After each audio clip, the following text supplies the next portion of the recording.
అందరికీ నమస్తే.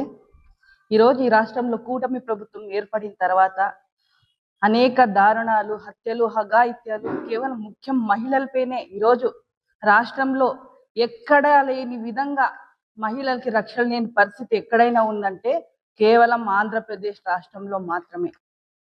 మొన్నటి రోజున 17వ తారీఖు రోజున గుంటూరు జిల్లాలో జరిగిన వివస్త్ర ధారణ ఎలాంటి సభ్య సమాజానికి మనము ఈ ఆంధ్రప్రదేశ్ రాష్ట్ర ప్రభుత్వం ఎలాంటి మెసేజ్ ఇస్తుంది, మహిళలకి ఎలాంటి ప్రొటెక్షన్ ఇస్తుంది, ప్రొటెక్షన్ ఇవ్వకపోగా రక్షణ వ్యవస్థ ఇవ్వకపోగా ఈరోజు మహిళని ఎలాంటి హత్యలు, హగాయిత్యాలు, వస్త్రహీరణ దారుణంగా ఈరోజు నడుస్తా ఉందంటే అక్కడ ఉన్న స్థానిక ఎమ్మెల్యేలు కావచ్చు, అక్కడున్న స్థానిక నాయకులు కావచ్చు, చిన్న కులాయి వేపించలేని దౌర్భాగ్య పరిస్థితి. అక్కడ కూడా కరప్షనే, లంచమే. అది కూడా ఇవ్వలేము అని వాళ్ళు ఒక ఆర్థిక పరిస్థితి వల్ల వెలబోసుకుంటే దాన్ని కూడా రాజకీయం చేసి ఆ మహిళల్ని ఎంత నడి రోడ్డులో కొట్టి ఆమె వస్త్రహరణ చేసి అవమానపరిచి ఈరోజు రాష్ట్రంలో న్యాయ వ్యవస్థని అస్తవ్యస్తంగా చేసిన ప్రభుత్వం ఏదైనా ఉందంటే కేవలం కూటమి ప్రభుత్వం.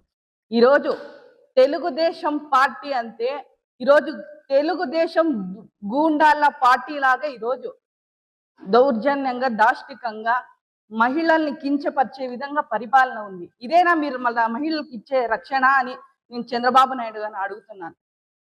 గతంలో జగన్మోహన్ రెడ్డి గారు ఎంతో మహిళలకి ఆర్థికంగా కావచ్చు, సామాజికంగా కావచ్చు, అధికారంలో కావచ్చు, అన్ని విషయాల్లో ముందుకు కొనసాగించి దిశ యాప్ని తెచ్చి ఎప్పటికప్పుడు స్మోటోగా మహిళలకు రక్షణ కలిగించే విధానం తయారు చేస్తే ఈరోజు ఆంధ్రప్రదేశ్ రాష్ట్రానికి మహిళలకి ఈ పెళ్లికి కానీ లేకపోతే మహిళలు ఉండడానికి కూడా ఈరోజు దౌర్భాగ్య పరిస్థితి ఉంది. గతంలో ఎంత బాగా అసలు మహిళలకి మేము కూడా ఆంధ్రప్రదేశ్ పుట్టింటే బాగుంటుంది మహిళలు అనే గర్వంగా జగన్మోహన్ రెడ్డి గారు చేస్తే ఈరోజు ఆంధ్రప్రదేశంలో ఎందుకు మహిళలుగా పుట్టామా అనే దౌర్భాగ్య పరిస్థితి ఈరోజు కూటమి ప్రభుత్వం తెస్తుంది. అమ్మా హోంమంత్రి గారు ఎక్కడ వెళ్ళారండి?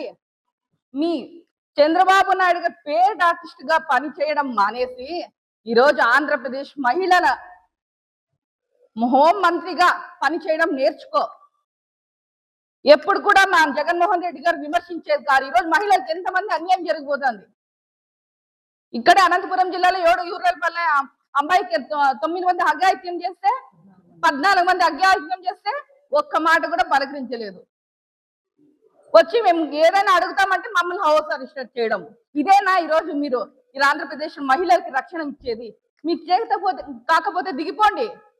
ఎందుకు ఈరోజు మహిళలకి ఇంత అన్యాయానికి, దారుణానికి, దౌష్టికానికి పాల్పడుతున్నారు?